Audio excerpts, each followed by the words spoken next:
Lovers, kalau dengar kata wisata, pasti yang kebayang biasanya jalan-jalan ke gunung, pantai, atau tempat-tempat instagramable ya. Tapi di Bogor, Jawa Barat, ada wisata anti mainstream yang bikin geleng-geleng kepala nih. Yes, wisata pabrik yang jalan-jalannya naik angkot. Tujuannya ke pabrik-pabrik makanan. Uniknya pesertanya bukan anak-anak, malah kebanyakan orang tua semua loh. Kok bisa gitu ya?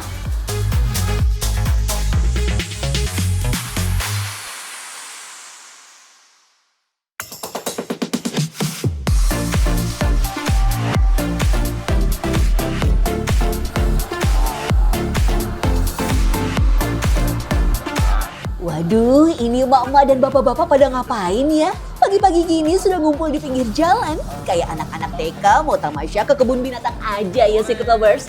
Tuh lihat sampai nyewa angkot gitu. Oh, ternyata mereka mau ikut wisata ke pabrik makanan di kota Bogor tuh. Makanya semuanya berkumpul di sini. Uniknya nih, kalau rombongan wisata biasanya naik bis, yang ini malah naik angkot.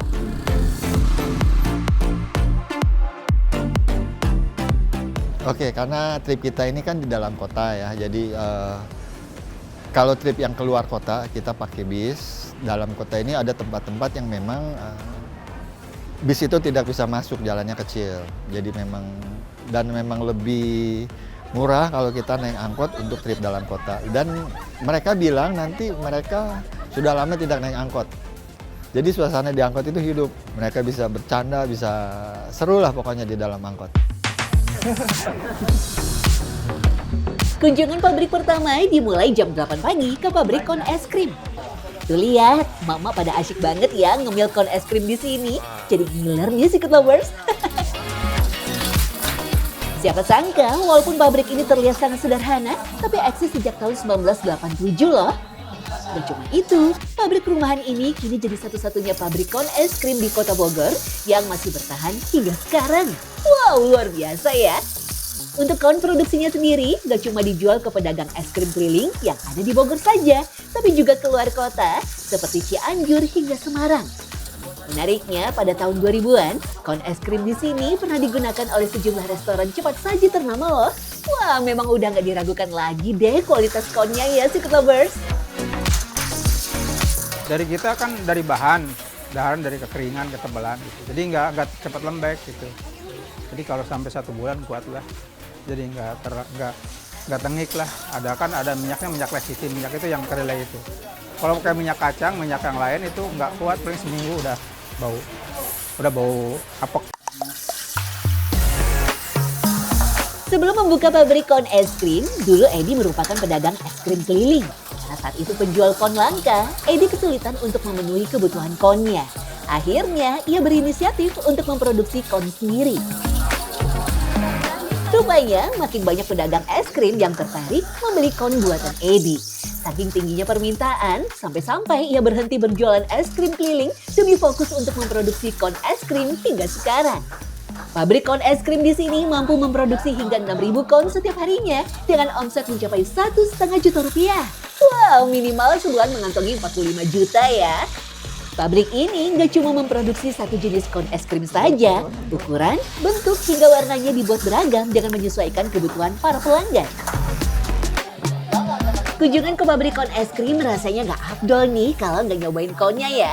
Eits, tenang, tiap peserta dapat 1 bungkus kon yang dapat dibawa pulang secara gratis. Tapi konnya aja ya, es krimnya enggak. Ke pabrik kon es krim udah, lanjut ke pabrik semprong Secret Lovers. Pabrik ini sudah eksis sejak tahun 1966 dan kini dikelola oleh generasi kedua yaitu Dedah. Menariknya, semprong di sini masih dibuat satu persatu menggunakan alat tradisional. Wih, harus sabar banget ya.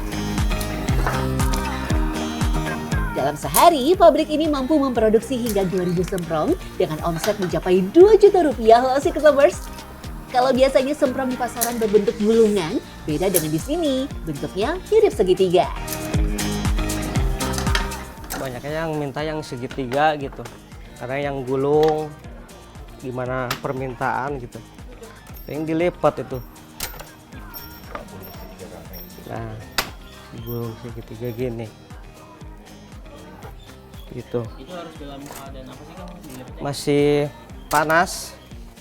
Kalau udah kering nggak bisa dilipat, keras. Habis belajar cara membuat semprong, sekarang giliran mak-mak menyerbu toko oleh-oleh persis di depan pabrik. Maklum, namanya juga mak-mak Secret Lovers, paling nggak bisa kalau lihat toko cemilan kayak gini, iya kan?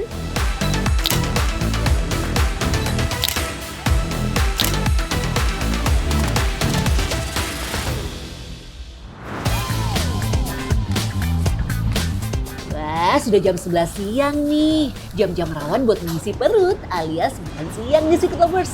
Untungnya kunjungan ketiga adalah ke pabrik tahu, jadi bisa makan tahu deh. Hehehe.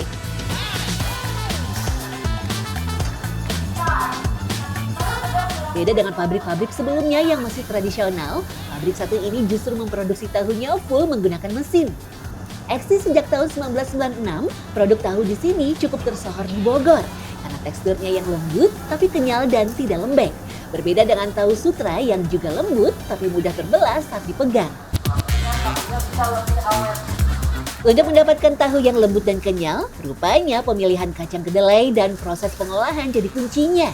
Yup, kacang kedelainya harus yang tinggi protein supaya tekstur tahu yang dihasilkan lebih padat. Oke, banyak faktor sih yang menentukan dia lembut atau enggak. Tapi yang pasti itu karena resep yang memang diwariskan ini. Gitu. Memang untuk bikin tahu yang lembut itu agak tricky karena kami ini pengen tahunya lembut tapi tidak lembek gitu ya. Kan mungkin ada tahu yang lembut tapi hancur dan sebagainya. Tapi kami ini lembut tapi tetap dia pengikat gitu. Jadi ya dari kita menjaga cara kerjanya gitu ya dan pemilihan bahan baku itu semua bermain sih untuk menciptakan tekstur dan ciri khas tahu yang seperti tahu Yunji. Ngomong-ngomong, di sini juga ada toko oleh-olehnya Secret Lovers. Jadi emak-emak bisa bawa pulang aneka olahan kacang kedelai dari sini. Sudah jam makan siang, tiap peserta mendapatkan seporsi makan siang dan juga sebungkus tahu. Duh, enaknya digoreng biasa atau dimasak apa nanti ya?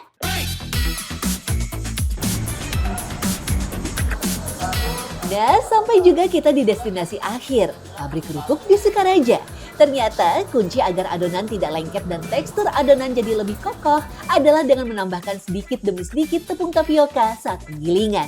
Eits, untuk mengambil adonan, tangan harus dibaluri minyak goreng dulu ya, supaya tidak menempel. Ini dia nih bagian yang paling ditunggu.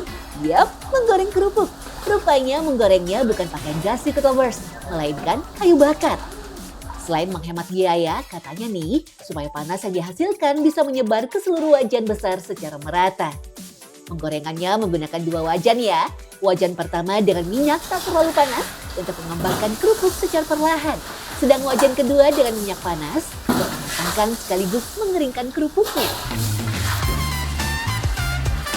Nah, Secret Lovers, tingginya minat emak-emak dan bapak-bapak untuk ikut wisata pabrik ini menunjukkan kalau lokasi wisata yang menarik gak melulu tempat yang indah ya. Tapi justru pabrik-pabrik yang punya nilai sejarah kayak gini nih.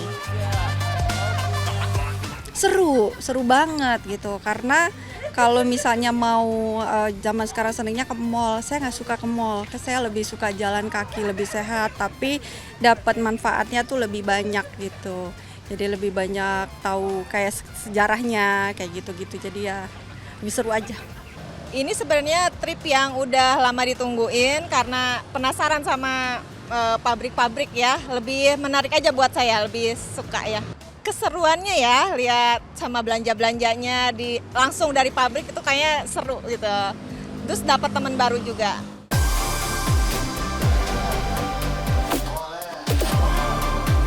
Selain diajak melihat langsung bagaimana bahan baku diolah hingga menjadi produk siap konsumsi, para peserta juga belajar sejarah sambil bernostalgia. Tak heran banyak pesertanya bapak-bapak dan emak-emak ya. Kuliner yang bersejarah itu ada sejarahnya. Yang legend itu sudah ada sejarahnya. Belajar sejarah itu lebih seru kalau kita datangi tempat-tempatnya langsung. Kita ceritakan tentang sejarahnya dan mereka langsung merasakan, oh kalau dulu itu feelingnya seperti ini di tempat ini, situasinya seperti ini gitu. Ya, di balik makanan yang dikonsumsi tiap hari, ternyata ada proses panjang yang jarang diketahui. Gimana sih Lovers? Ada yang tertarik buat ikutan wisata pabrik di Bogor?